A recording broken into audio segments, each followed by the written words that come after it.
Senhoras e senhores, boa tarde.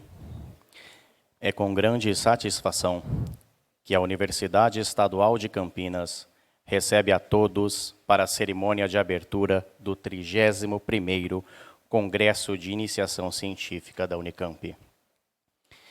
Este encontro, promovido anualmente pela Pró-Reitoria de Pesquisa da Unicamp, é um espaço destinado a trabalhos de iniciação científica e tecnológica desenvolvido por alunos bolsistas de diversos programas, órgãos fomentadores e voluntários. O evento contou com a inscrição de 1.470 alunos de graduação da Unicamp e de outras instituições de ensino superior e estudantes do ensino médio, através do programa PIBIC Ensino Médio, os quais apresentarão suas pesquisas durante os 3 dias de congresso. Serão realizadas palestras de temas relevantes e atuais da ciência e sessão de pôsteres dos trabalhos de iniciação científica. Após o evento presencial, serão realizadas sessões virtuais entre os alunos pré-selecionados para concorrer ao Prêmio PIBIC e membros do Comitê Assessor representante do CNPq para avaliação dos referidos trabalhos. Para a solenidade de abertura deste encontro, convidamos para compor a mesa diretiva professora doutora Maria Luísa Moretti, coordenadora-geral da Universidade Estadual de Campinas e magnífica reitora em exercício.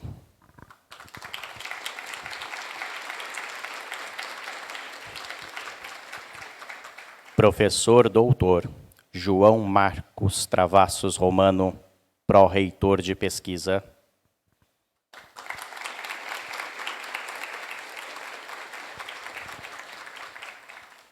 Professor doutor Ivan Felizardo Contreira Toro, pró-reitor de graduação.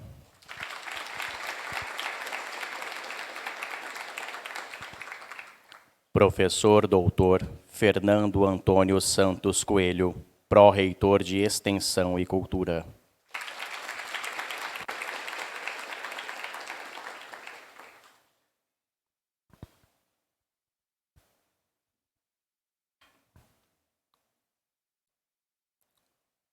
Convidamos para fazer uso da palavra o professor doutor Fernando Antônio Santos Coelho.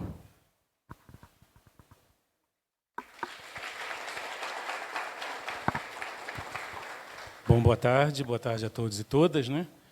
Antes de mais nada, antes de começar a minha fala, eu queria cumprimentar os membros da mesa. Então, começo cumprimentando a professora Maria Luísa, nossa coordenadora geral e reitora em exercício, o professor João Romano, nosso pró-reitor de pesquisa, o professor Ivan Toro, nosso pró-reitor de graduação, e estendo também os cumprimentos aos assessores da pró-reitoria de pesquisa, o professor Marcelo, e o professor Leandro, o seu nome eu não me lembro, mas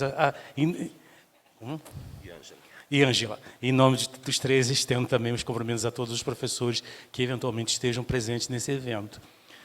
Para a gente da extensão, é um enorme prazer estar aqui, porque, na verdade, quando a gente está pensando em iniciação científica, e muitos dos trabalhos que vocês fazem têm alguma coisa relacionada com territórios, é realmente muito bom saber que a gente tem um grupo muito grande de alunos dedicando à atividade científica, né?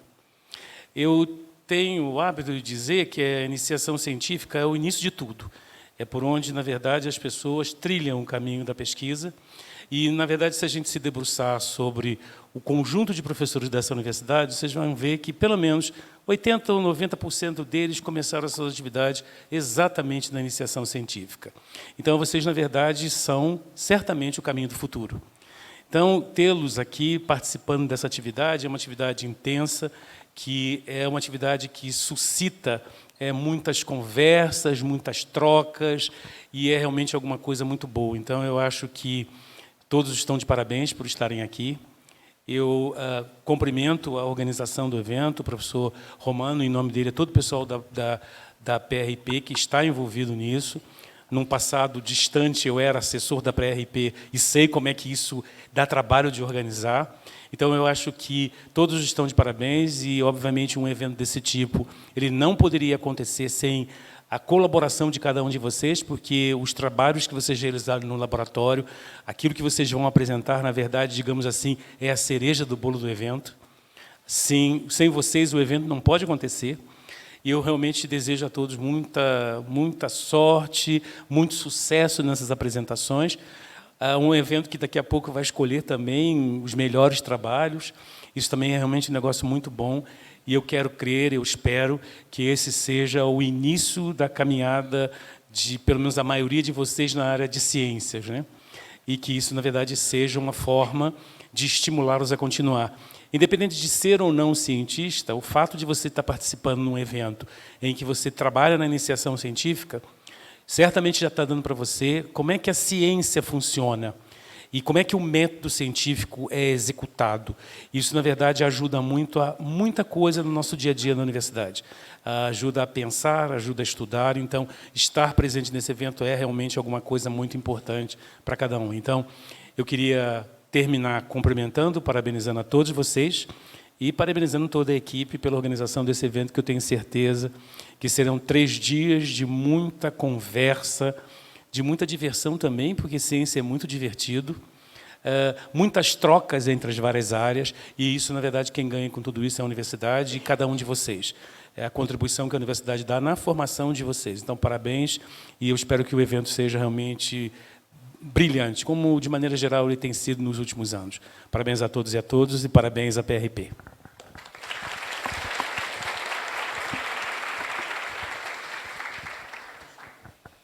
Convidamos para fazer uso da palavra professor doutor Ivan Felizardo Contreira Toro.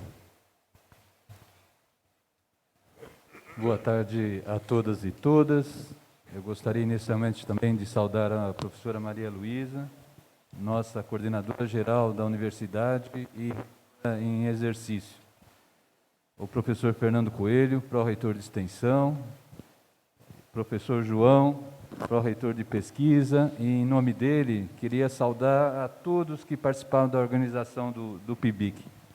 Como o professor Fernando Coelho comentou, né, a organização demanda um trabalho muito grande, né, e vocês estão de parabéns, porque todos os PIBICs que eu participei, a organização é impecável. Para nós da Pró-Reitoria de Graduação, é um motivo de grande orgulho ver alunos da graduação da Unicamp, bem de como de outras instituições, coroarem com êxito sua iniciação científica. A qualidade da educação superior não pode ser dissociada da possibilidade de introduzir os nossos estudantes no mundo da ciência e, principalmente, na possibilidade de mudar nossa sociedade com experimentos nas diversas áreas do conhecimento. Mais do que completar a formação acadêmica e fazer a verdadeira inclusão entre docentes e estudantes, a iniciação científica ajuda a formar um profissional mais humano, mais conectado com a sociedade e com a solução dos seus principais problemas. Novamente, eu parabenizo muito a organização do evento e desejo a todos um ótimo congresso. Obrigado.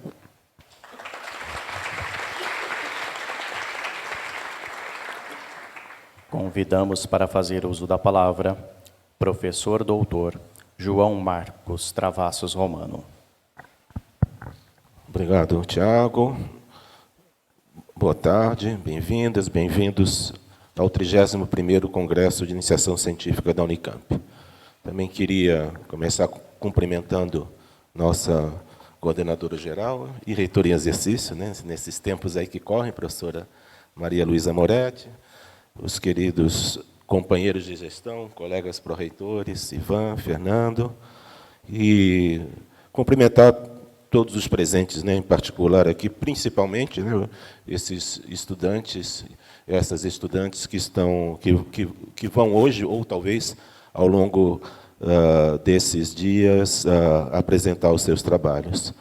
Eu vou fazer menção aqui à presença da professora Maria Luísa, que foi do Instituto de Biologia, né, que muito honra por sua presença aqui, obrigado. Bom, e dizer que é um dia de muita alegria, né? O PIBIC é verdadeiramente uma festa acadêmica, né? Como sempre foram os nossos congressos de iniciação. E o ano passado, né, tinha vários motivos para festejar. Era o PIBIC número 30, era o primeiro, né, presencial após a pandemia. Mas a gente pode também festejar o 31, né, e o segundo, não precisa ser números redondos necessariamente. Então, a alegria aqui é que a gente continua, né, podendo realizar esse congresso, né, presencialmente, e ter a alegria de ver tantos rostos jovens aqui, né, esperando a palestra que teremos em seguida, que eu já vou comentar. E também vamos continuar nesse ano, né, com o prêmio PIBIC, um pequeno reajuste, agora no valor de R$ 3.500, para ser entregue aos 20 alunos da Unicamp, autores dos melhores trabalhos. O Tiago falou de alguns dados, mas eu queria ressaltar, mesmo assim, a quantidade de alunos inscritos. Nós tivemos 236 na área de exatas, 300 em tecnológicas, 50 em artes, 270 em humanidades e 428 em biológicas, que inclui saúde também, claro, né? Além dos alunos do PIBIC Ensino Médio, que foram 186 alunos, para um total de 55 trabalhos, uma vez que no PIBIC Ensino Médio podemos ter mais de um aluno por trabalho. Então, temos um total de 1.470 alunos, 1.339 trabalhos, que ainda não é o nosso recorde, né? Estamos sempre chegando a pouco mais de uma dezena do recorde. Ano que vem, minha última chance de bater recorde. Acho que eu vou pegar uns 20 alunos de iniciação e inscrever no PIBIC para poder ser o pró-reitor que bateu o recorde. Mas, enfim, vamos tentar, né, pessoal? Bom, eu quero aproveitar, e não quero tomar muito tempo de vocês, aproveitar os minutos de fala para, como já falou aqui Fernando, Ivan, corroborar a importância, né, desse dia de hoje, da atividade de iniciação científica, em que cada estudante adquire uma formação extracurricular, vai além, né, do que se vê na sala de aula, e, ao mesmo tempo, como mecanismo de retroalimentação, faz com que se volte à sala de aula com outra visão das coisas, é também esse o objetivo, né? E abre perspectivas novas, né, a respeito do conteúdo das disciplinas, aprende-se a lidar com o método científico e, muitas vezes, também a trabalhar em equipe, né, porque, muito frequentemente, o orientador ou a orientadora tem outros alunos de IC, ou mesmo de mestrado e doutorado, e o jovem de iniciação científica se enquadra nessa pequena equipe, né? E é muito formativo para vocês, espero que tenha sido um ano muito prazeroso e formativo, mas também é prazeroso e formativo, né, para nós também, orientadores e orientadoras, né? Eu sempre... Bom, eu disse isso no ano passado, mas como é uma turma diferente que está aqui, né, é só os meus amigos de mesa que têm que ouvir a mesma história sempre, mas eu sempre gosto de contar, né, que hoje um laboratório que eu tenho na Faculdade de Engenharia Elétrica e de Computação, que é um laboratório do qual faz parte vários outros docentes, começou com um grupinho de iniciação científica, né? Era eu e 8 alunos de iniciação, e, no final das contas, depois vieram mais 4, né? Ou seja, no total 12, e desses 12, né, 3 se tornaram docentes da Unicamp, 3 docentes da UFABC e 1 docente da USP, né? Não estou dizendo necessariamente vocês aqui têm que seguir esse caminho, né?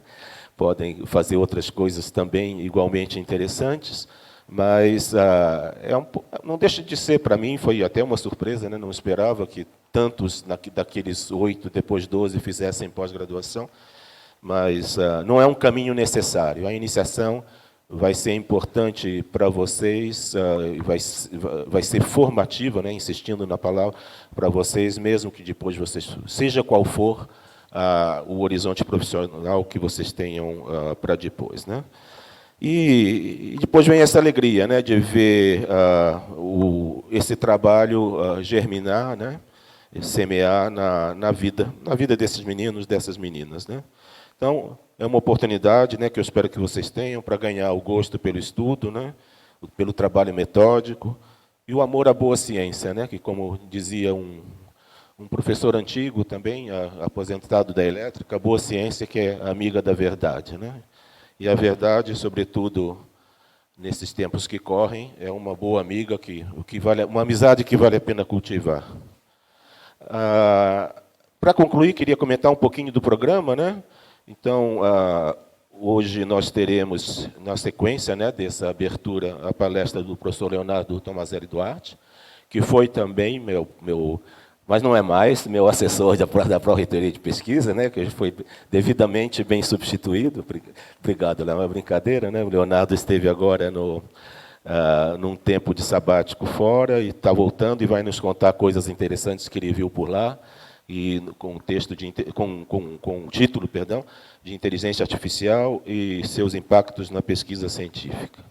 Amanhã, então, em geral, é essa a sequência, né? Hoje, Ciências Exatas e Tecnológicas, amanhã, Humanidades, e também será o dia da apresentação do PIBIC Ensino Médio. Nós vamos ter a professora Thelma Pilege Vinha, da Faculdade de Educação, da Unicamp, com o tema Construindo Pontes, Pesquisa sobre os Conflitos Interpessoais. Acho que um tema muito oportuno, né, para os tempos que vivemos, no país, na sociedade, no mundo, e, por que não dizer, na própria universidade, né? Um tema, a Thelma, né, a professora Thelma da Faculdade de Educação, tem todo um trabalho junto à nossa Câmara de Mediação, e que é muito importante, né, na medida que uma sociedade diversa, né, como a que queremos que seja a nossa, né, pode ser estopim de conflitos entre os diferentes, mas também pode ser um locus adequado, né, para uma experiência de tolerância, de convivência pacífica. E a Thelma vai falar um pouco sobre isso com um olhar científico mesmo, né? É o tema de pesquisa dela, mesmo que vocês, hoje, a maioria provavelmente não é da área de humanidades, mas convido que possam assistir amanhã também a essa palestra plenária. E convido também para sexta-feira, né? A gente tem a tradição de uma das 3 plenárias ser dada, né, por alguém de fora, né, de outra instituição. Dessa vez a convidada vai ser da área de biológicas, vai ser a professora Vânia Luísa de Peron Bonato, da Faculdade de Medicina de Ribeirão Preto, da USP, com o tema Asma, uma doença heterogênea, agravada por comorbidades. E depois dessas palestras, sempre às 15h30, o pôster, né? Bom, vou terminando, eu queria, de novo, na pessoa da professora Maria Luísa, agradecer todo o apoio da administração da universidade, né? Estou vendo a Simone aqui, estou vendo a nossa SEC tomando nota aqui e agradecendo sempre a cobertura de vocês. Agradecer agora sim, né, a minha assessora, o meu assessor, professora Ângela Lucas, está aqui ela, da Faculdade de Ciências Aplicadas de Limeira, e o professor Marcelo Brock, né, do Instituto de Biologia, né, que muito ajudou, né, muito trabalhou na seleção, né, da recepção e avaliação desses trabalhos. Queria agradecer, né, eu não posso deixar de dizer, porque eu fico recebendo os parabéns injustos aqui, né? Mas quem realmente carrega o piano, além desses 2 colegas que eu comentei, é a Miriam, né? Miriam Marcansola, que é a nossa líder do PIBIC, que está ali atrás, todo mundo pode ver. Obrigado, Miriam, por tudo. Obrigado a você e ao seu time, o Caio, o Marcos e o Samuelson. E também agradecer aos avaliadores, aos monitores, e muito em particular, orientadores, orientadoras e estudantes, que, em última instância, são os que tornam a atividade de iniciação científica essa realidade da nossa universidade, que se concretiza anualmente nesse evento que temos agora a alegria de celebrar. Muito obrigado, Tiago.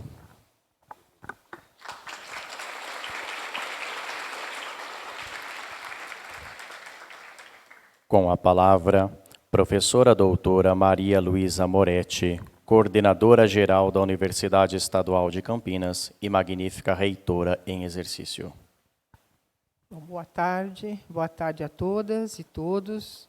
Quero saudar a todos vocês aqui na plateia e quero também estender meus cumprimentos a essa mesa diretiva da abertura do 31º Congresso de Iniciação Científica. Então, primeiramente, o professor João Marcos Travassos Romano, que é um pró-reitor de pesquisa, o professor Ivan Felizardo Contrera Toro, pró-reitor de graduação, ao professor Fernando Antônio Santos Coelho, o pró-reitor de Extensão e Cultura, meus colegas, que trabalhamos juntos, principalmente nessas últimas semanas, um intenso trabalho. Também quero cumprimentar e parabenizar toda a equipe que organizou esse evento, iniciando, então, pela professora Ângela, que presente, ao professor Marcelo Brock, agradecer também ao professor Leonardo Tomazelli, que irá ser o nosso palestrante, e foi também assessor da PRP. Muito obrigada. Quero também saudar professores aqui presentes, o professor Leonardo, diretor da FT. Obrigada pela presença, professor. A professora Maria Luísa, que é a minha xará, né, professora? Que é professora já aposentada do IB. Muito obrigada pela sua presença aqui. Demais servidores aqui presentes, alunos e alunas que estão aqui nessa nossa, compondo essa primeiro dia, né, do Congresso. Nós estamos no 31º Congresso de Iniciação Científica. Isso representa muito para nós, principalmente para a nossa gestão, que celebramos o 2º Congresso depois da pandemia presencial. Então, essa é uma alegria imensa de saber que vocês, alunos e alunas, orientadores e orientadoras, estarão presentes, desfrutando da presença um do outro, tanto aqui hoje nessa abertura, mas como também durante as palestras e a apresentação dos pôsteres. A apresentação dos pôsteres é um momento que vocês não devem perder, porque é um momento em que vocês, de encontro entre vocês, alunos das diferentes grandes áreas aqui da universidade, os professores, seus orientadores também estarão lá com vocês, e eu acho que vocês devem comparecer em todos os dias que tiverem as representações. É nesse momento que vocês terão a oportunidade de se conhecer e trocar ideias sobre ciência, sobre suas pesquisas que vocês realizaram. Certamente vocês tiveram um crescimento do momento que começou a primeira proposta da pesquisa, a ideia, né, aquele conceito do que eu vou pesquisar. Mas, antes disso, veio aquela vontade de o que será que despertou em vocês, essa é uma curiosidade, que despertou vocês para a pesquisa. Não, eu quero fazer iniciação científica. Essa pergunta é que vocês respondam para vocês e vejam o que motivou. Foi o professor, a professora, foi a ciência que permeia esse campus, né, de tanta pesquisa, o que o interesse, seja lá qual tenha sido o fator desencadeador dessa vontade de fazer pesquisa, de entrar no meio da pesquisa, fez de vocês algo a mais no mundo dos seus estudos. Vocês vão levar para toda a sua vida essa iniciação científica que vocês fizeram, seguindo ou não os caminhos da pesquisa. Mesmo sendo profissionais, esse sentimento investigativo que vocês desenvolveram durante a sua pesquisa, vocês irão levar com vocês, né, na sua vida profissional, seja ela de pesquisa, seja uma vida profissional que vá do mundo corporativo, que vocês tenham iniciativas de criação de empresas, microempresas, macroempresas, CEO, seja lá o que vocês imaginam para a sua vida profissional. Mas a percepção da investigação, vocês ganharam. E isso vai ficar para sempre como sabedoria e como reflexão nos seus novos caminhos da construção do conhecimento, da observação e da experimentação nas suas vidas. Eu quero agradecer, sem vocês, meus queridos e queridas alunas, esse congresso não existiria. Sem vocês, docentes, que ajudaram, pegaram na mão desses alunos, né, para ensinar como fazer uma tabela, como fazer uma redação, como ensinaram esses alunos a olhar um artigo científico e descobrir o que ele traz, a importância desse, que eu já falei, mas que vou repetir, da investigação, né? Meus parabéns a todos vocês. Vocês são a nossa maior alegria de ver, são os nossos alunos e alunas, complementando a sua formação da graduação. Sem dúvida alguma, a graduação vai representar muito na vida de vocês. Eu espero que realmente, de todo o coração, que vocês tenham uma vida de sucesso e que levem com vocês essa parte da Unicamp que vocês tiveram durante a graduação. Seus professores, seus companheiros e companheiras de tempo de universidade, que vocês tenham essa alegria. É um dos tempos mais alegres que vocês têm da vida. Aproveitem essa alegria, aproveitem esses momentos, seus colegas e companheiros e companheiras, seus namorados e namoradas, né? É onde vocês vão iniciar um novo relacionamento, novos conhecimentos de novas pessoas, que serão e que espero que sejam parte do seu ciclo de amizades futuras. Eu vou falar por mim, eu tenho certeza do Ivan, porque nós temos a mesma profissão. Nós temos amigos da época da faculdade, grandes amigos. Então, temos um grupo, né, de WhatsApp da minha turma, o Ivan tem certamente da turma dele, e até hoje a gente conversa todo dia e manda um bom dia para cada um.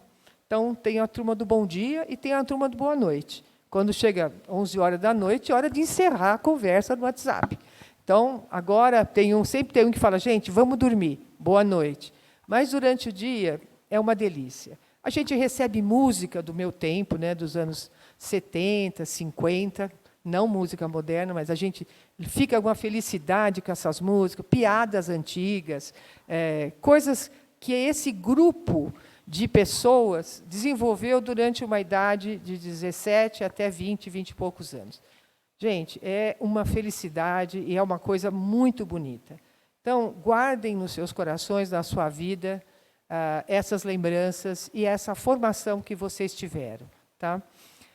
Agradeço muito por vocês todos, espero que eu esteja aqui presente ainda no próximo ano, no 32º. Então, se eles conseguir... Quantos alunos você precisa, João? Uns 20 alunos. Gente, cada um de vocês podia estimular mais um amigo, né, para o ano que vem. Aí o professor João bate o recorde de inscrições. Então, cada um de vocês trouxer mais um, nós vamos ter aqui, deixa eu ver o cálculo aqui, Ivan, uns 2.000 e tantos alunos participando. E o professor será o 32º maior congresso. E aí fica a disputa, né, do 33º, do 34º, e assim por diante. Lembra que 33º é um número bem importante, que é o 33. Né? Quando eu estava no curso de medicina, a gente tinha que pedir para o paciente falar 33. Vocês devem... E ainda, não sei se eles ensinam ainda isso, mas a gente tinha que auscultar o pulmão do paciente e falar, fala 33, 33, 30. E esse som do 33, ele mudava dependendo da alteração pulmonar que esse paciente tinha. Então, até isso... Então, a 33ª, se não for a 32ª, a 33º congresso tem que ser o 33, né, da Unicamp. Parabéns, parabéns à Pró-Reitoria de Pesquisa, parabéns a todos da CPV, parabéns a todos vocês que aqui compõem essa grande comunidade da Universidade Estadual de Campinas. Muito obrigada, tenham uma excelente tarde.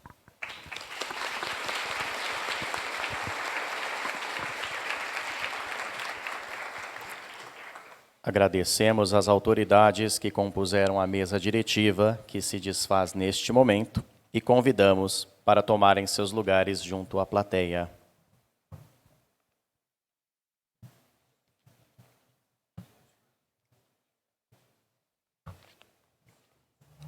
Dando sequência às atividades, convidamos o professor doutor Leonardo Tomazelli Duarte, para proferir a palestra Inteligência Artificial e seus impactos na pesquisa científica.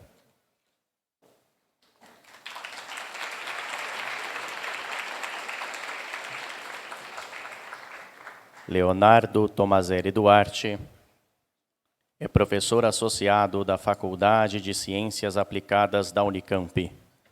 Graduou-se em Engenharia Elétrica e fez mestrado pela Unicamp. Concluiu seu doutorado em 2009 e recentemente realizou estágio pós-doutoral na Universidade de Toulouse, na França.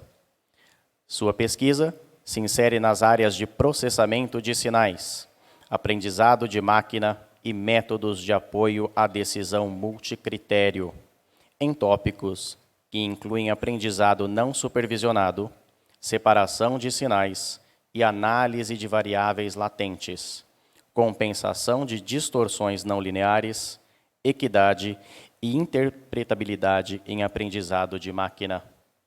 É pesquisador principal do Centro de Pesquisa Aplicada em Inteligência Artificial, BIOS, recebeu da Unicamp em 2017 o Prêmio de Reconhecimento Acadêmico Zeferino Vaz e em 2022 foi eleito membro afiliado da Academia Brasileira de Ciências na área de Ciência da Engenharia. Transfiro a palavra ao convidado, professor doutor Leonardo. Obrigado. Boa tarde, pessoal. É uma grande satisfação estar aqui. É uma honra falar aqui para o público do PIBIC, né? Queria agradecer primeiro de tudo pelo convite, né, do professor João Romano, estar aqui com os meus colegas, meus amigos, professora Ângela, Marcelo, né, com o pessoal que organiza aqui o PIBIC, que eu tive a oportunidade de conhecer também. Agradeço a todos, em nome da Miriam, que está lá no fundinho, que trabalham que nem louco. Vocês não têm noção, então muito obrigado. E a todos os funcionários também, né, colegas, professores que estão aqui, já identifiquei alguns, e vocês, alunos e alunos, aí, pela presença. Né. Pessoal, quero fazer um bate-papo bem informal com vocês hoje, tá? Não vai ter conta, talvez uma outra só, mas eu queria falar um pouco do contexto, porque que eu quero falar sobre impacto de IA na pesquisa científica. Né. Como foi dito, eu acabei de voltar de um estágio pós-doutoral fora, né? E era muito engraçado, né, pessoal? Acho que a coisa mais importante da ciência, vocês sabem qual que é, né? O café. A gente tinha o café religiosamente depois do almoço no laboratório que eu estava, né? E um papo importante do café, não é brincadeira não, tá, gente? Um papo muito importante era sobre IA. Todo mundo está falando sobre inteligência artificial, etc., né? E eu estava no laboratório que tinha gente de formações muito distintas. Tinha físicos, engenheiros, geólogos, biólogos, né? E a gente estava, todo mundo, não preocupado, né? Mas todo mundo interessado nessa discussão. Né? E surgiram vários assuntos, temas interessantes, e a gente foi conversando. Né? Ao longo do ano, fui pensando. Né? Quando a gente sai, também tem tempo para pensar. Né?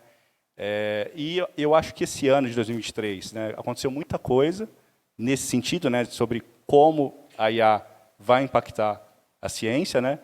E, portanto, a hora que surgiu o convite do professor João Romano, eu falei, bom, é hora aqui de trazer esse assunto também para discutir, sobretudo para um público, né, que acabou de fazer uma iniciação científica, né, que, enfim, vocês vão ver isso muitas vezes, mas muitos de vocês aqui, pessoal, vão ser os cientistas aí que vão tocar essa universidade, outras universidades também, como eu depois vou até comentar do meu PIBIC, né?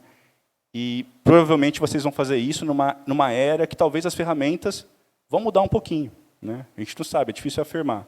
Então, eu queria trazer essa discussão aqui hoje com vocês, tá bom? Então, esse é um pouco o contexto.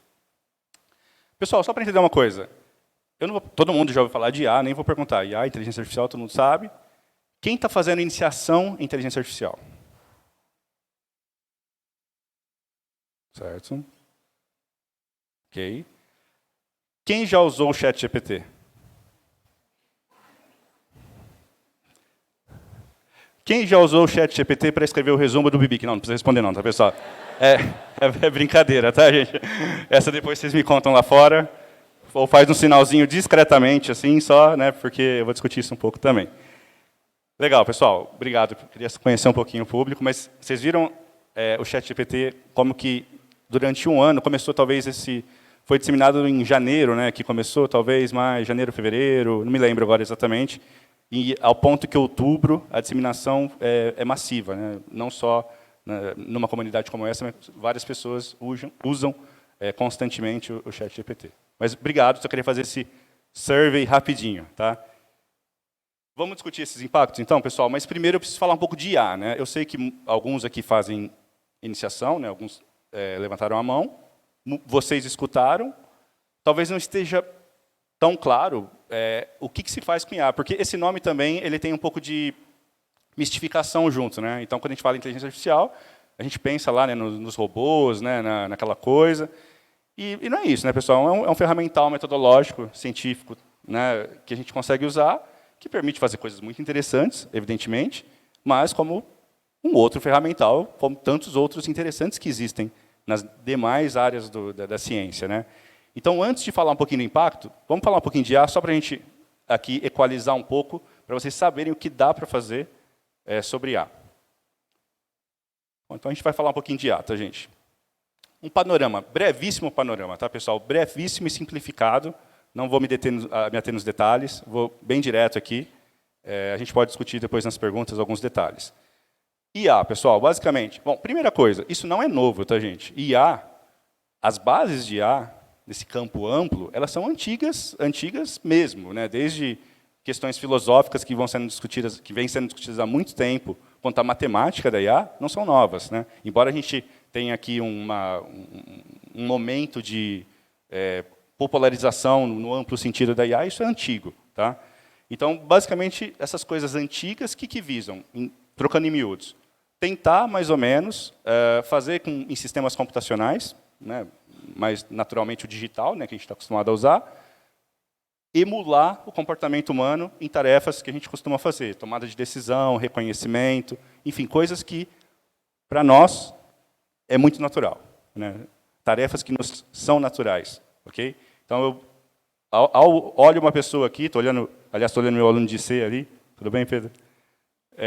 E meu cérebro falou, Pedro, né, reconheci, acabei de fazer uma tarefa cognitiva, e a ideia, por exemplo, de IA vai ser colocar isso no algoritmo computacional e reconhecer, por exemplo, uma face, né? Então, é sempre pegar essas coisas e colocar isso no algoritmo computacional e tentar emular esse comportamento.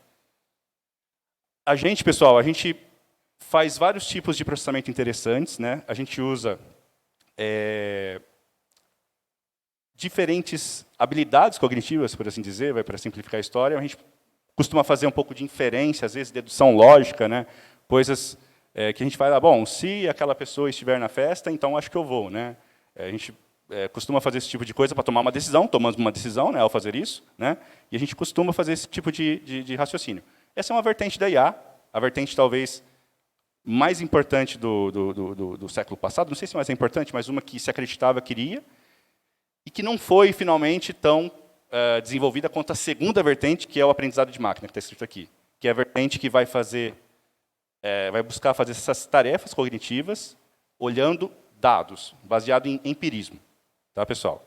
Então, hoje, a gente pode dizer que a grande maioria dos métodos de IA são baseados em aprendizado de máquina, né? Mas aprendizado de máquina é uma sub-área da IA, onde essa tentativa de emular o comportamento humano se dá no ambiente que você tem dados, certo? E a partir desses dados, você, então, ou reconhece o Pedro, que apareceu a face dele. Acabei de ver um grande amigo, o professor Holmes, aqui, que eu reconheci, e também já me trouxe aqui a imagem dele, né? Então, eu tenho os dados, o meu sensor, o meu olho captou essa imagem, tá? Esses dados, ok?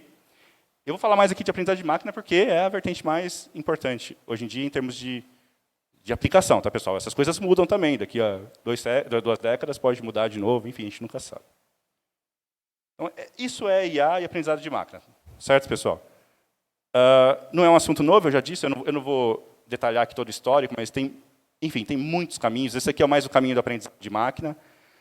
Mas eu queria só apontar uma coisa. No final da década de 2000, mais ou menos, aconteceu uma coisa muito importante, que foram os primeiros resultados de aprendizado de máquina que superaram métodos, digamos, convencionais em tarefas muito difíceis, como reconhecimento de voz. Sabe o assistente vocal que vocês falam lá? fulano, toque música no Spotify. Aquilo tem um algoritmo de reconhecimento de voz, né? Então, lá no final de 2000, teve resultados, foram obtidos resultados muito interessantes com algoritmos de machine learning, né, de aprendizado de máquina, e também no contexto de reconhecimento de imagem, o mesmo problema que eu falei agora. Então, a partir desse momento, pessoal, teve um boom, realmente um boom do interesse, tanto na academia, e uma coisa muito interessante que aconteceu, o interesse na sociedade como um todo, né? Como, talvez, em poucos momentos na história, um assunto acadêmico de origem, né, que nasceu nas universidades, na pesquisa, ele passa tão rápido para o setor, para a sociedade como um todo, para o setor privado, enfim, para as corporações, né, a ponto que hoje as principais pesquisas são feitas em corporações, né. Então, esse momento, esse final de 2000, é lá que vira uma chavinha importante e explica onde a gente está hoje, porque a gente fala tanto desse assunto até agora. Tá? E, desde então, esse assunto não sai da nossa pauta. Né? Ele continua, porque cada vez mais vão tendo resultados interessantes, vai se replicando, vão surgindo coisas novas, e estamos aí nesse momento. Né? Bom, e permeia tudo, né, pessoal? Permeia desde questões técnicas, né, mas também a gente fala hoje em geopolítica da IA, né? Existe uma competição geopolítica da IA. A gente fala dos riscos da democracia com a IA, né? Vocês ouviram falar de deepfake já, né, e tudo mais. Então, que ele vai completando, permeando vários temas de interesse do dia a dia mesmo, né? Então, toda hora a gente vê isso. Eu até peguei alguns jornais. Hoje, o número de artigos que sai de IA por dia é impressionante, né? New York Times, Le Monde, Folha de São Paulo.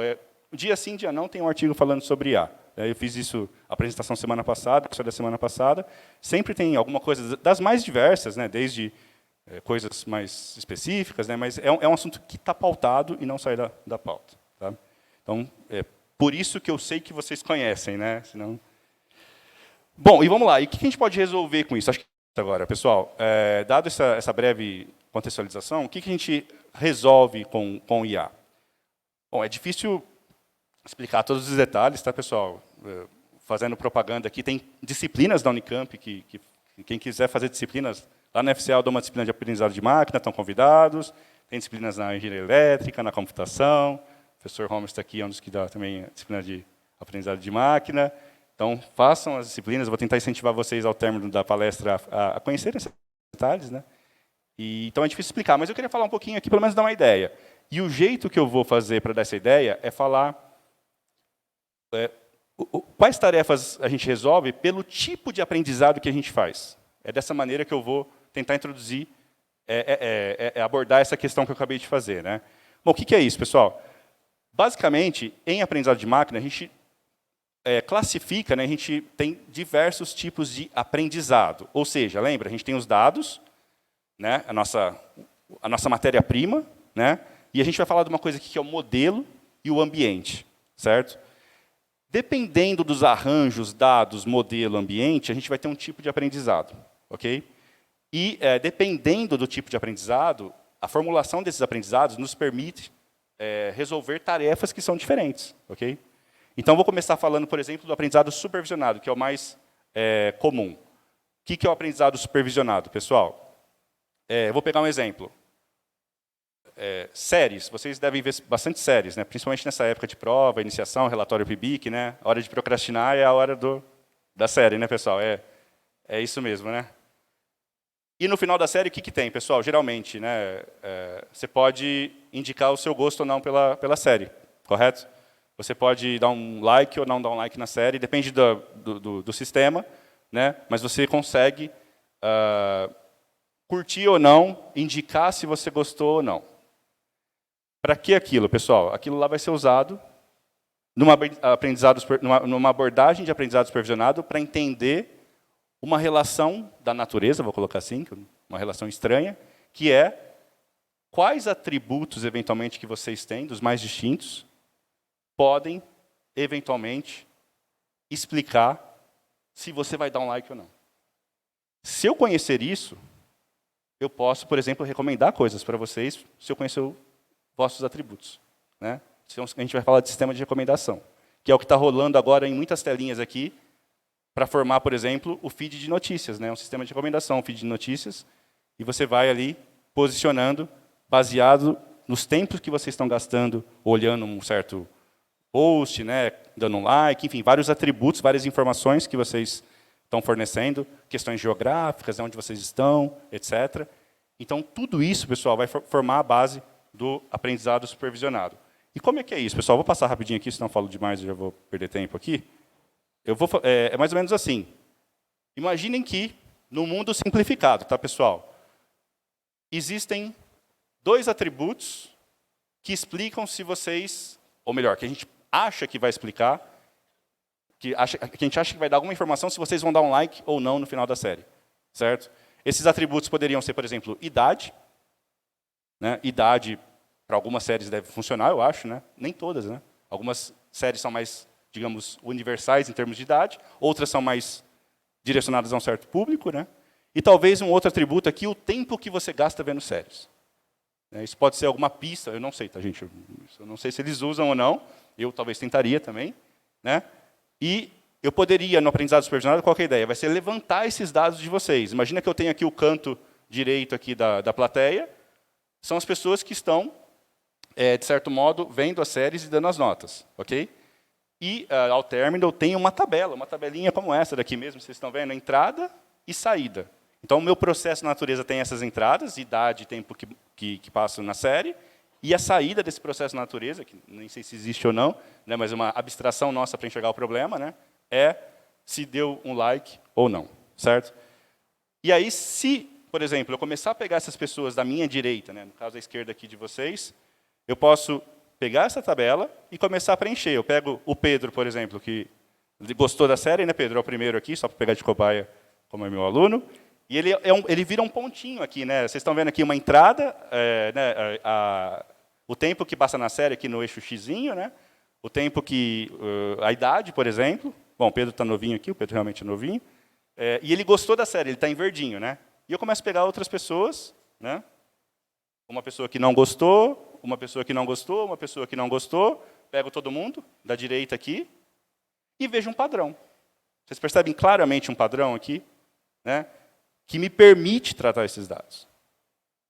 Essas coisas funcionam porque tem padrão, porque a gente tem uma relação, nesse caso, fictícia, obviamente, tá, pessoal, entre as entradas e a saída. E aí, pessoal, eu vou buscar um modelo, de certo modo, para trabalhar com esse padrão. O modelo aqui é um modelo que a gente vai separar em 2 classes, por exemplo, um problema de classificação. Então, eu consigo, mais ou menos, ver ali quem tem o padrão de que gosta da série e quem não tem o padrão de que gosta da série. Percebem que tem erros, né, gente? A recomendação, já receberam recomendação ruim? Provavelmente. Né? Eu já recebi no YouTube, eu recebo cada recomendação que eu falo, esse algoritmo está muito mal treinado, né? Então, tem erros. Nosso objetivo, claro, é minimizar esses erros, né? E buscando aqui esse modelo, né? Essa curvinha que vai dar o nosso padrão. E se chegar uma pessoa nova, pessoal, uma pessoa que eu nunca vi, uma pessoa aqui da nossa ala esquerda, que eu não tenho os dados, né? Chegou meu colega Marcelo aqui, eu quero saber se eu vou recomendar para ele ou não. Eu posso pressupor, né, como uma hipótese, que o Marcelo segue esse padrão e, portanto, eu vou, eventualmente, recomendar ou não, dependendo de que lado que ele está. Posso cometer um erro, mas, né, eu posso me servir desse padrão. É assim que funciona o nosso supervisionado, o supervisionado, tá, gente? Basicamente, muitas aplicações que vocês fazem é assim. Lá, quando assistente vocal, grave a sua voz 3 vezes. Leonardo, agora fale, né, fica pegando a supervisão e depois vai tentar reconhecer. Celular, impressão digital, coloque aqui, aquilo vocês estão dando a referência, vocês estão treinando, certo? Então, é o mundo supervisionado. Tá legal? Vamos falar um pouquinho dos outros 2 rapidamente, pessoal? Bom, sim, claro que esse é um problema fictício, mas qual que é a graça aqui, gente? Esse problema aqui a gente resolve com geometria, né? Nem preciso nem no algoritmo, eu posso fazer a curva aqui e dizer, né? A graça começa quando eu tenho muitos dados e muitos atributos. E aí eu não consigo mais, o volume de informações começa a ficar muito grande. né? Então, pense assim, esse gráfico aqui se estendendo para muitos atributos. A gente não consegue nem mais visualizar essa nuvem de dados, né, que a gente fala. Então, a gente vai ter muitos e muitos dados, né? E a partir desses muitos e muitos dados, a gente começa a notar padrões que não são fáceis de serem notados. Essa que é a graça, né? E consegue fazer tarefas interessantes, como, por exemplo, detectar numa imagem médica de mamografia se uma pessoa tem câncer ou não, num estágio que talvez seja difícil de ver com o olho nu, certo? A gente pode detectar se uma pessoa tem COVID ou não, simplesmente pedindo para ela tossir, né? Num estágio que é difícil para o médico ali fazer algum tipo de análise. E a gente pode até mesmo detectar, para quem gosta de arte, o estilo da pintura baseado numa fotografia, dado que eu peguei ali as opiniões de outros experts, dado que eu fiz um treinamento. Então, eu consigo ver coisas muito interessantes que se abrem com esse mundo, onde eu tenho muitos dados, muitos atributos, e assim sucessivamente. Tá bom? Falar um pouquinho do não supervisionado, pessoal. Acelerar aqui. E quando não tem professor, né? Lembra que eu falei? A gente tem aqui a nossa plateia aqui do lado esquerdo, né, do meu lado direito, são os professores. A gente usou vocês, aqui entre aspas, para treinar o sistema, enquanto aqui eu apliquei no Marcelo, que não estava no meu banco de dados inicial, né? Dá para fazer alguma coisa quando eu não tenho nenhum rótulo, que a gente fala, né, quando a gente não tem professor? Dá, pessoal, dá para fazer coisas muito interessantes. Tá? Eu não vou falar de todas aqui, não, mas eu queria falar de uma delas. Então, a situação vai ser aqui. Por exemplo, esse probleminha aqui, pessoal, é clássico de reconhecimento de caractere. É o OCR. Alguém já usou OCR, pessoal? Pegar um artigo PDF, aí você quer copiar o texto, mas aí não funciona, você dá Ctrl+C, Ctrl+V, Ctrl+C, não vai de jeito nenhum. E aí você passa num software que tem um algoritmo desse, que reconhece ali o escrito, né? Se for, pode ser uma letra, como fala, impressa mesmo no formato bonitinho, pode ser um escrito e vai reconhecer esses caracteres, né?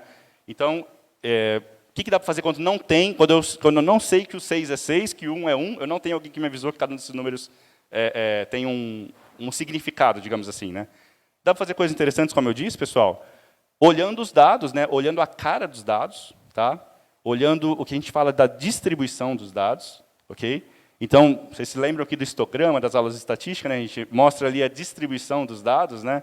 Então, por exemplo, aqui a gente dá para ver claramente, embora a gente não teria no não supervisionado as cores bem definidas, né? Porque a gente não tem a etiqueta, né? A gente não sabe que aquele dado é um 3, né?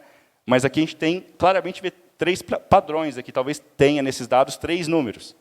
Porque o 3 também não é tão diferente de um outro 3 escrito por uma pessoa, ele guarda algumas semelhanças, né? Ele tem uma certa coesão, senão não seriam 3, senão a gente não identificaria, obviamente. Tem a variância, cada um escreve um 3 diferente, mas ele guarda coisas próximas, né? Então, a partir dessa observação, dessa estrutura compartilhada entre os dados, a gente consegue fazer coisas interessantes. Uma das coisas interessantes, pessoal, vou pular aqui, é gerar novos dados, que é a tal da IA generativa. É gerar dados que não existem, mas que são muito parecidos com aqueles que existem, que alguém escreveu, certo? Então, por exemplo, eu posso pegar um conjunto de dados de mão, alguém escreveu isso, pessoal, é minha letra, de vocês, de todo mundo, colocou lá 5, 0, 4, 1, 9, depois 1 de novo, né? Isso tem uma cara, isso tem uma estrutura escondida, né? E se eu conseguir, de alguma maneira, utilizar essa estrutura escondida, eu consigo gerar novos dados que se parecem números. Aqui não está muito bom, tá, pessoal? Eu peguei uma rede bem simples, de um exemplo bem simples, mas se vocês olharem isso aqui, esses dados não existem. Não existem no sentido de que não foram escritos por alguém. Eles foram criados a partir de um banco de dados escrito por alguém. Vocês já viram aquelas coisas de gere uma nova foto, gere uma foto com o Michael Jackson, sei lá, junto com Pelé. E aí você, né, tipo, você pega ali a foto, aquilo foi, de certo modo, descoberta a distribuição dos dados, e você, de alguma maneira, consegue gerar uma coisa que não existe, mas que tem a mesma coerência dos dados que foram usados para que você explorou, certo? Gere uma música, né? Então, essa que é a tal da IA generativa, que entra muito nesse contexto não supervisionado, tá bom? E, por fim, pessoal, o reforço. Eu vou falar rapidinho, mas o reforço, eu vou falar rapidinho porque para ser bem sincero, é que eu trabalho menos. Então, a gente fala rapidinho, porque senão a gente erra também, tá, gente? O reforço, mas é brincadeira, é muito interessante. O reforço é num sistema fechado. Eu já falo que é um sistema fechado. A gente tentar aprender por um mecanismo de recompensas. Vocês já jogaram Mario, pessoal? Não, esse não, vocês não jogaram, com certeza. Alguém já jogou esse Mario aqui, pessoal? Bom, isso é o Mario, tá, pessoal? Isso é o Nintendo, o Super Nintendo, isso não existia ainda. Mas um jogo de videogame, bom, pode ser o Mario mais avançado também, ele é um sistema de retorno, de benefício. Por quê? Porque você tem um objetivo, né? Esse tipo de jogo é um jogo, eu nem sei o nome, alguém sabe, é um jogo que você tem que passar de fase, e ao chegar no final da fase, você tem a sua recompensa, né? Você passou para a próxima fase. E você tem um certo leque de ações limitada, né? Você pode pular, ir para a esquerda e para a direita, etc. E aí você vai aprendendo o que a gente fala por reforço, baseado em candidatos a movimentos que você faz, e você tem a sua recompensa, e você vai aprendendo. Esse aprendizado por reforço é muito importante quando vai jogar, por exemplo, xadrez, computador, ou Go, né? Também o xadrez e o Go, né? O Go, esse jogo de tabuleiro asiático que está aqui, que eu não tenho ideia como se joga, mas é um esporte que você tem é um jogo que você tem um sistema limitado de ações e tem recompensas que você pode, eventualmente, aproximar, fazer heurísticas para tentar chegar nessas aproximações. Então, esse é o aprendizado por reforço, tá, pessoal? Então, vocês percebem que dá para fazer coisas muito interessantes, como classificar, como gerar, como entender um sistema ambiente fechado, fazer um processo de jogar alguma coisa, navegar, colocar um robozinho para andar no ambiente fechado, isso também seria reforço. Então, as tarefas que eu falei que dá para fazer são mais ou menos baseadas, né, nesses tipos de aprendizado. Tá bom? E, claro, pessoal, não poderia deixar de falar dos modelos de linguagem grande, os LLMs, né, que é, por exemplo, ChatGPT, Bard, da Google. Né? Também isso aqui vai entrar num paradigma que ele vai usar um pouco de tudo, ele vai usar reforço, vai usar aprendizado supervisionado, ele vai misturar tudo ali e vai fazer o que a gente chama de processamento da linguagem natural. Tá? E, pessoal, é impressionante. Lembra o modelo que eu mostrei agora, aquelas tabelinhas? 2 tabelinhas aqui, né? Era idade e tempo que via de série, né? Então, eram 2 parâmetros aqui, né? Esses modelos chegam a ter bilhões de parâmetros. Então, aquele gráfico de 2 que tinha, imagina bilhões de atributos. Né? Então, realmente, algo muito impressionante, né? Que a gente não visualizava isso há algum tempo atrás. Lembra aquilo que eu falei? Chegou o Big Computing e o Big Data, a gente consegue começar a fazer coisas desse tipo. Pessoal, um dos exemplos aqui, o LLM, ele vai tentar, por exemplo, fazer supervisão para tentar fazer a predição, né, uma estrutura autorregressiva que a gente fala, da próxima palavra. E aí você pega tudo que se tem numa base de dados e tenta ver como supervisão e tenta falar qual que seria a palavra mais verossímil para estar aqui depois de The students open their, sei lá, book, laptops. Aí depende do contexto que ele vai ter no banco de dados. Ele vai tentar filtrar o nível de verossimilhança e vai chutar ali uma palavra, chutar mesmo, ele vai arriscar baseado nos dados que ele tem. Tá bom? E também usa coisas de reforço. Você dá um retorno para o ChatGPT, ele também usa aquilo. Você dá um retorno ou textual, ou você dá um retorno de like também para o ChatGPT, por exemplo, para cada linha. E ele está usando aquilo para se melhorar o desempenho. Né? Atenção, gente. Quem fez o relatório PIBIC com o ChatGPT, lembra que o ChatGPT escreve coisas que não necessariamente são verdadeiras, são verossímeis, tá? Que podem parecer com coisas verdadeiras. Tá bom? Então, por favor, eu vou falar um pouquinho mais disso daqui a pouco. Lembre-se disso. Ele não é inteligente. Eu gosto dessa interpretação aqui, né, pessoal? Tem um pesquisador que chama François Chollet, que ele fez um artigo muito provocativo. Ele coloca assim, o ChatGPT nada mais é do que um novo jeito de você navegar em banco de dados. Né? Se a gente pensar de fato, né, pessoal, antigamente a gente tinha banco de dados, tabela de Excel, SQL, para quem já fez algum dia banco de dados, você fica buscando ali as entradas. Né? Aí depois veio o Google, o PageRank, que você coloca coisas meio desestruturadas e ele acha mesmo assim. E agora a gente está numa nova geração, né, que você começa a perguntar coisas em linguagem natural e ele, de certo modo, volta essas coisas em linguagem natural. Mas não deixa de ser uma busca num corpus de dados que ele está usando como treinamento. Percebe? Então, não tem nada sendo criado. Ele está buscando coisas. O lance, pessoal, é que a gente trabalha, obviamente, né, as nossas atividades tem muitos padrões por trás. Né? E esses padrões são captados, e padrões que a gente desconhece, eventualmente, que nos surpreendem. Né? Então, essa que é o fantástico, digamos assim, mas não está criando coisas. Né? Esse que é um ponto importante para quem fizer o relatório. Criem, pessoal, não usem o ChatGPT. Pelo menos não por enquanto. Tá? Bom, já falei um pouco aqui, pessoal, Então, essas são as... Vamos para a discussão mesmo, vou aproveitar aqui essa última parte, a segunda parte, né, da palestra. Vamos agora, em termos de discussão mesmo, para que a gente já sabe o que dá para fazer, né, o que não dá, o que se deve, o que não deve. Então, vamos tentar responder essa pergunta aqui. Quais são os impactos, então, da IA na ciência? Né? Porque a IA vai impactar o mercado de trabalho, já está impactando, disseminação da informação, produção, já está impactando, democracia, defesa, geopolítica, e muitas outras áreas. E na ciência, qual que é o impacto, pessoal? Eu vou fazer, basicamente, vai ser bem breve aqui, eu quero falar de 2 tipos de impactos. O primeiro impacto é o impacto nas metodologias científicas, de como fazer a ciência. Tá? E o segundo impacto é nas práticas científicas do dia a dia do pesquisador, da pesquisadora. Tá bom? Eu vou tentar separar isso. Claro que essas coisas não são necessariamente tão separáveis assim, mas eu vou me forçar um pouquinho aqui para tentar separar e depois a gente pode arredondar nas perguntas também. Então, vamos começar, pessoal, com o que a gente consegue, a partir da IA, mudar no jeito que a gente faz ciência. Ou como que a gente consegue se beneficiar da IA para isso. Pessoal, eu vou pedir desculpas, eu vou tentar trazer essa discussão para todas as áreas, mas eu venho das tecnológicas, das exatas, né? Então, eu vou usar um exemplo aqui, e falar que eu conheço bem, também não é verdade, mas conheço relativamente bem, que eu posso me aventurar mais do que no exemplo das biológicas, mas também vou falar um pouquinho depois das biológicas e das ciências humanas, para ver que não é uma coisa, pelo menos no meu entender, uma coisa restrita a uma área do conhecimento específica. Né? Eu acho que também queria dar transmitir essa sensação para vocês que eu tenho.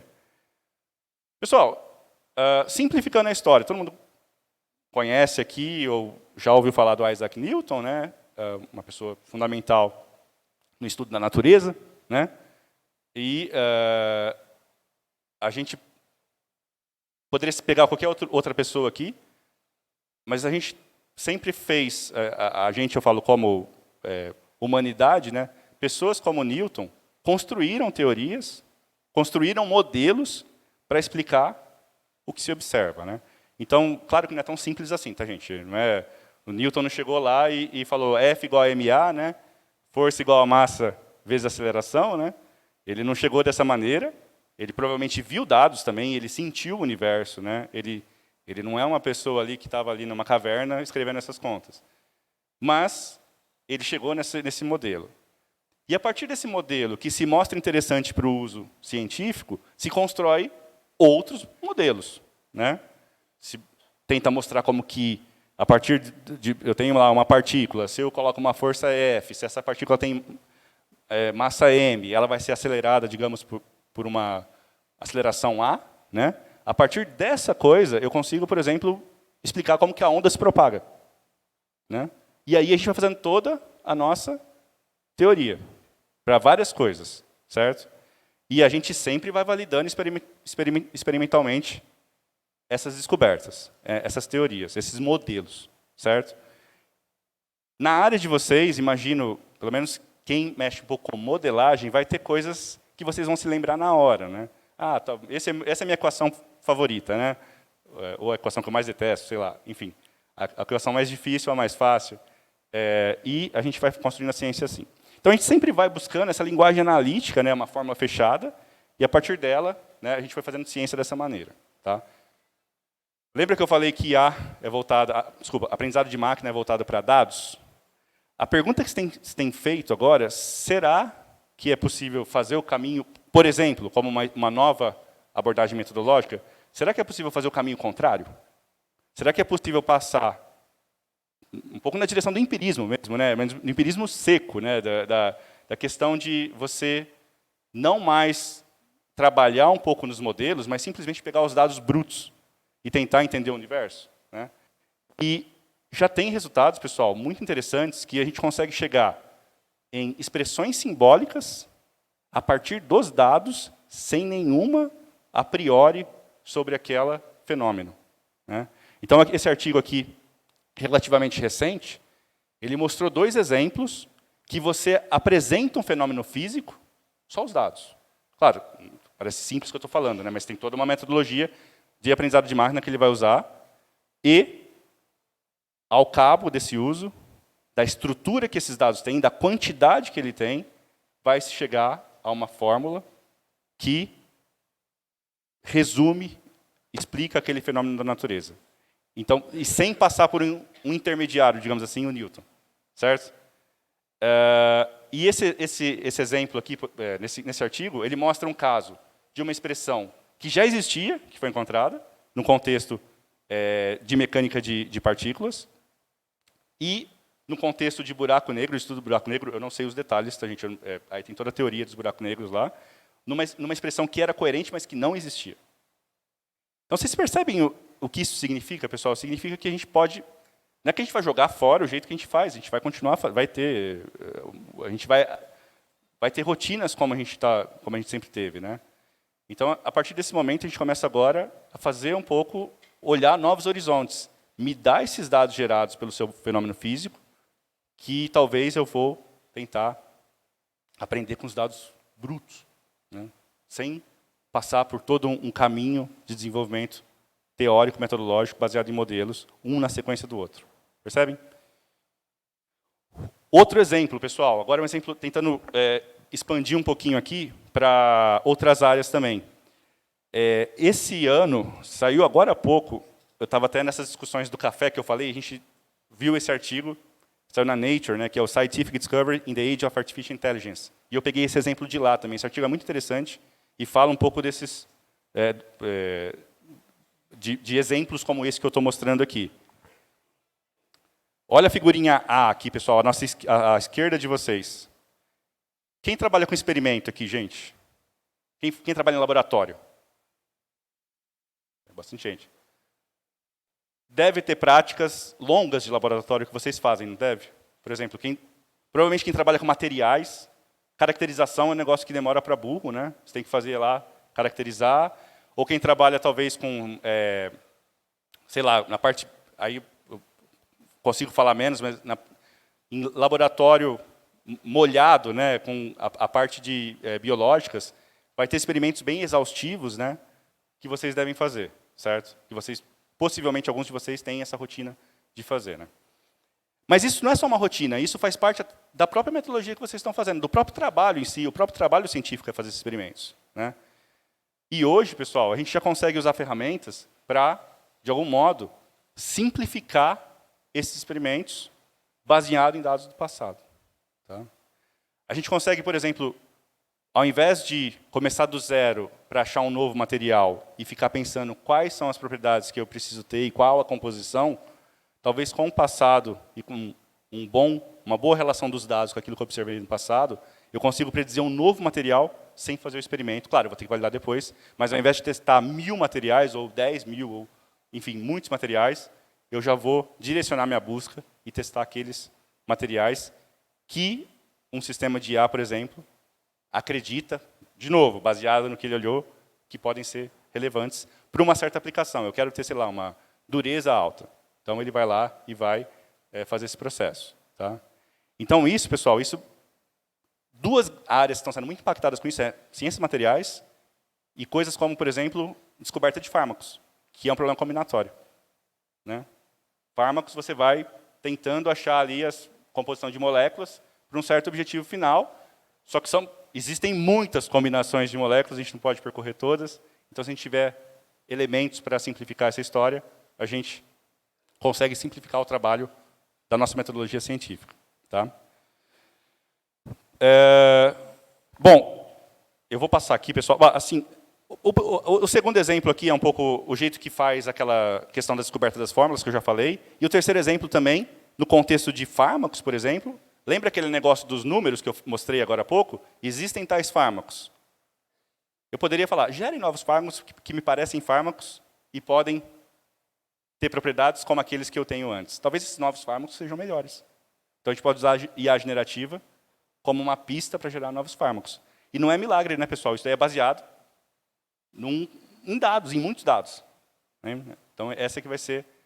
E esse tipo de coisa, pessoal, eu acredito que pode ter um impacto grande na maneira como pesquisadores, pesquisadoras dessas áreas vão trabalhar. De novo, não estou dizendo, joga tudo, não vai, aliás, não jogue nada fora, mas devem ser rotinas novas que vão entrar na vida de vocês, eu imagino, principalmente de vocês que serão pesquisadores. Não, difícil dizer quando isso vai ser, né, a aceitação disso, etc. Mas é possível, tem possibilidade que entre. Tá? Nas ciências humanas, nas sociedades aplicadas, né, pessoal? A gente fala, não, isso daí é coisa lá do pessoal de exatas, no máximo da biológicas, né? Mas não é, gente.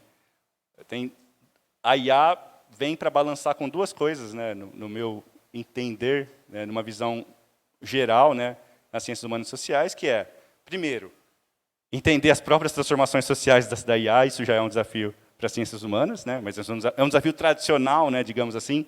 Isso a gente pode usar técnicas das ciências sociais aplicadas e humanas para entender essas implicações. Isso a gente está acostumado, como qualquer outra tecnologia, como já tem filosofia da tecnologia, tem, né, toda a história da tecnologia, isso a gente já se faz, né, os colegas já fazem, né, das ciências humanas e sociais, mas também vão entrar ferramentas da IA para ajudar no processo de entendimento dos fenômenos sociológicos, por exemplo. Né? Então, um exemplo aqui, pessoal. Esse é um trabalho de brasileiros que foi apresentado no nosso evento da Sociedade Brasileira de Computação de IA, que é usar métodos de... como o chat, não é bem o chat GPT, mas coisas de processamento da linguagem natural, para entender o que se discute no Congresso Nacional, por exemplo, em termos das atas, dos documentos históricos, das comissões, aquelas comissões temáticas, né, de, sei lá, CCJ, né, tem várias comissões temáticas de inteligência, de economia, adolescência, criança, enfim. E aí você consegue, por exemplo, investigar o que está sendo discutido, ou pelo menos, claro, depois vai ter... As pesquisas nas ciências humanas, elas têm um componente quali muito importante, um componente misto muito importante. Né? A gente vai olhar as ideias, o geral, e depois podemos afunilar. Né? Mas isso dá ferramentas como essa, né? Que você mostra temas e mostra as comissões, e você consegue ver o que está sendo discutido historicamente em cada uma das comissões. Isso pode ser uma ferramenta para ajudar a gerar hipóteses, por exemplo. Novas hipóteses que talvez ninguém pensou antes e ninguém pensaria sem o uso dessas ferramentas. Né? Então, acho que isso que é algo bem interessante, que também deve ter a sua utilidade nas ciências humanas e sociais aplicadas. Tá bom? Pessoal, vou começar a finalizar aqui. Falar um pouquinho agora, assim, das rotinas. Das rotinas, é muito difícil prever, tá, gente? Eu não vou fazer exercício de... Né, senão, daqui a pouco, vocês vão... Viram professor da Unicamp daqui a 15 anos. Não, daqui a 15 não, né, pessoal? Vocês já estão quase no doutorado. Daqui a 10 anos, vai falar, o Léo lá da FCA falou que eu ia estar usando não sei o quê, e mentiu. Então, não vou prever, porque a probabilidade de errar é muito grande, né, gente? Mas a gente pode... Eu peguei a minha vida ali, e a vida de alguns colegas que eu conheço, então é um rascunho baseado em mim e alguns colegas de outras áreas que eu conheço, então é incompleto, porque eu não sei as práticas de todas as especialidades, mas, basicamente, eu faço isso no dia a dia como pesquisador, né, sem contar como professor. Né.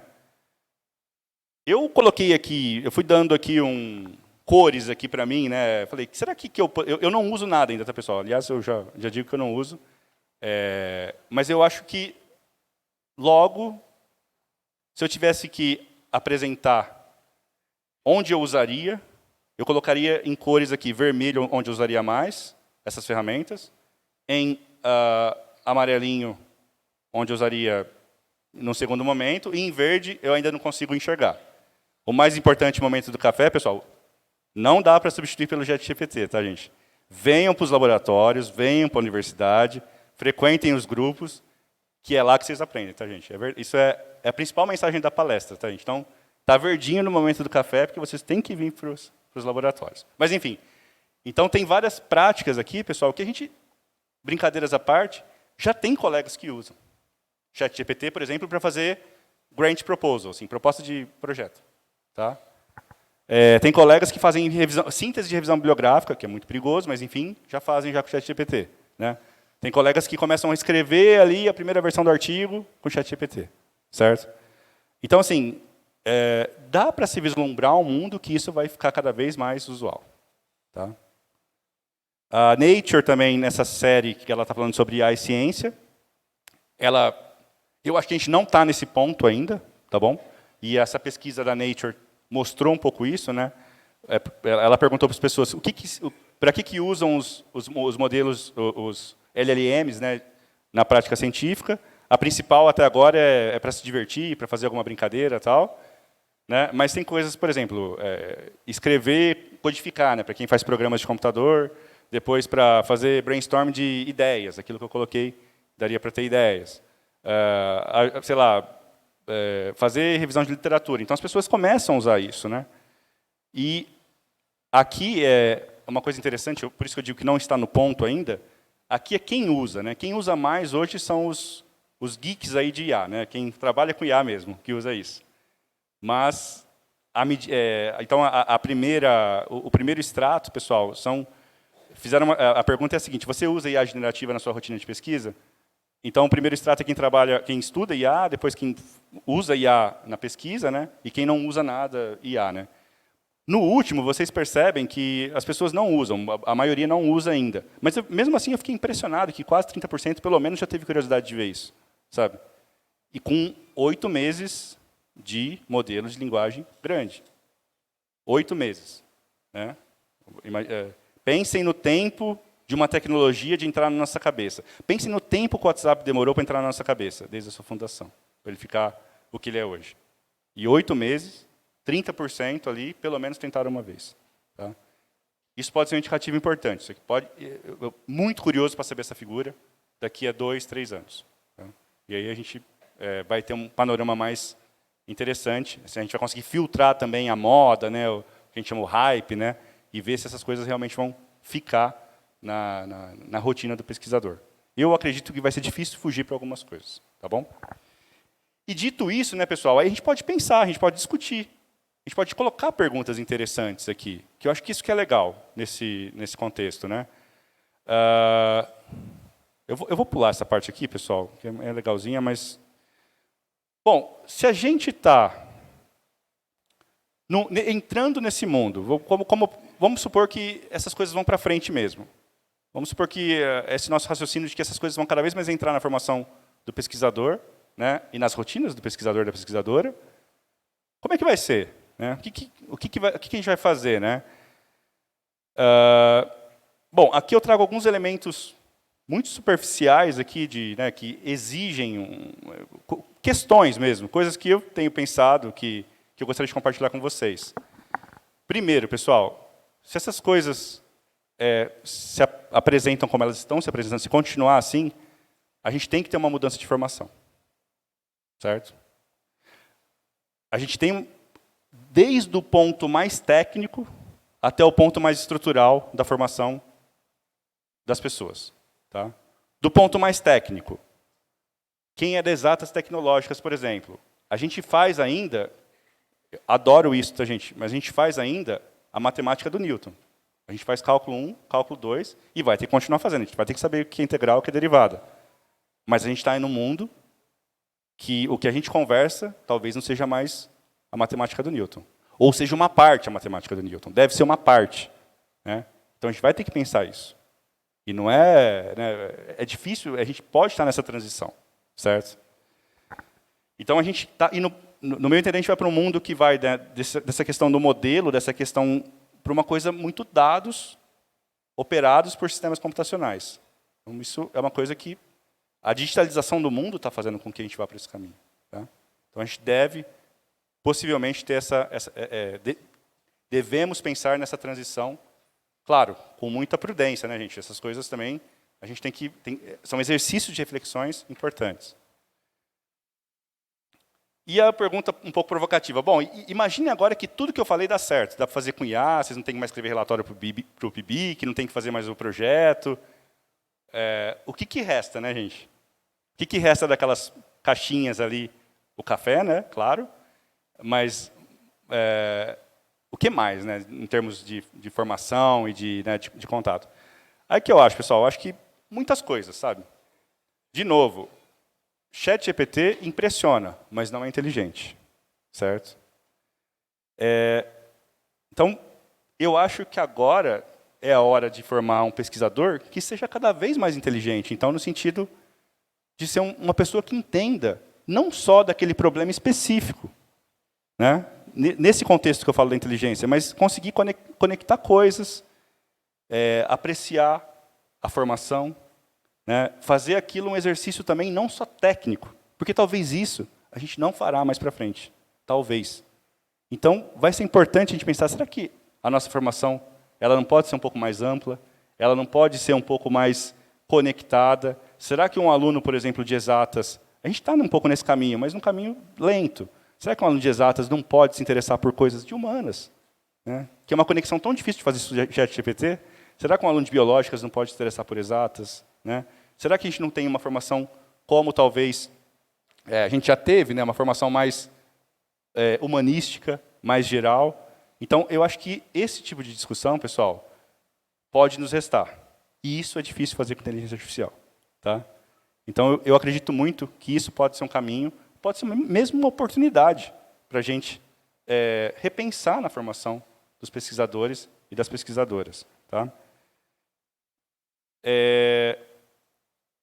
E eu vou ter que parar por aqui, a gente teria mais coisas para falar, mas, enfim, as mensagens, pessoal, eu queria muito ouvir vocês, mas eu acho que nesse cenário que a gente está, pensaria muito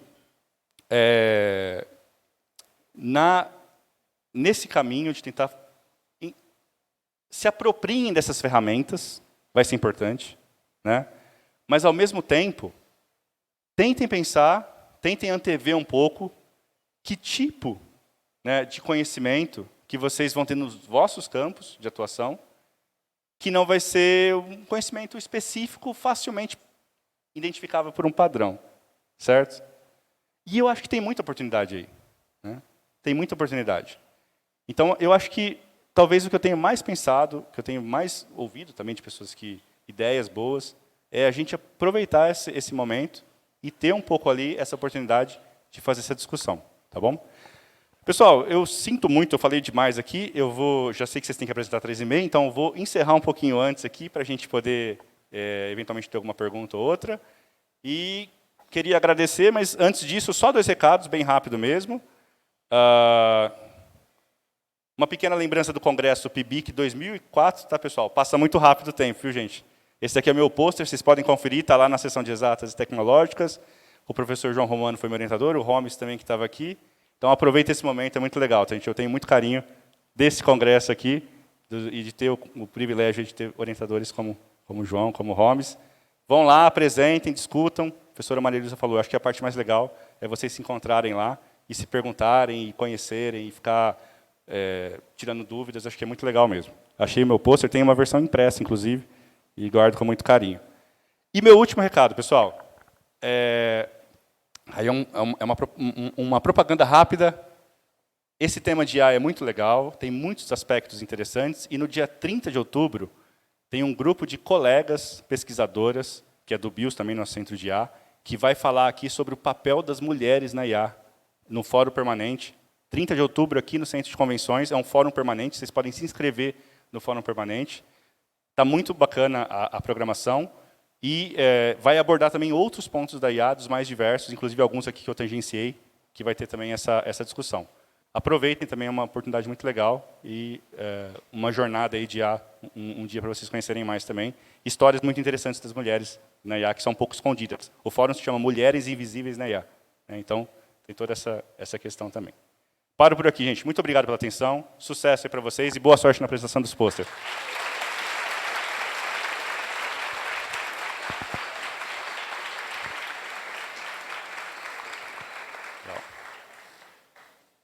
Bom, Alguma pergunta, gente? Se vocês terem alguma curiosidade, estou à disposição aqui também.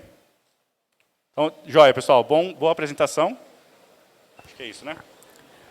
Professor Leonardo, agradecemos pela palestra e contribuição ao evento.